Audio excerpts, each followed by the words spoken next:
দেখো আজ আমরা একটা ইন্টিগ্রেশনের প্রবলেম নিয়ে আলোচনা করব। তো ইন্টিগ্রেশনের প্রবলেমটা কি দেওয়া আছে সেটা দেখা যাক। তো দেখা যাক ইন্টিগ্রেশনের প্রবলেমটা কি দেওয়া আছে।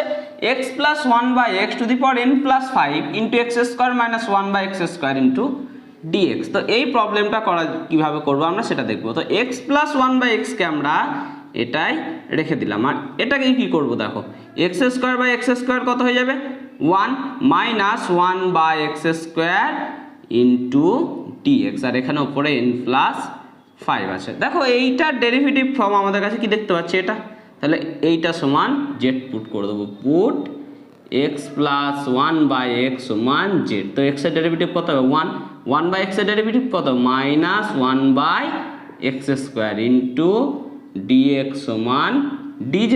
তাহলে ইকুয়ালস টু x + 1/x এর জায়গায় কি বসবে z, এবং এইটার জায়গায় minus 1/x square into dx সমান কি পেয়েছি আমরা dz। তাহলে এটা জায়গায় কত বসে গেল dz, আর উপরে কত আছে n + 5।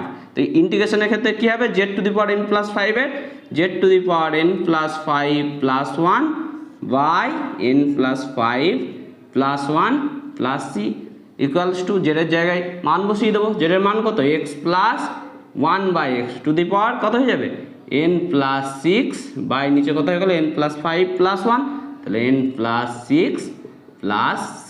এটাই আমাদের কাছে অ্যান্সার চলে এলো।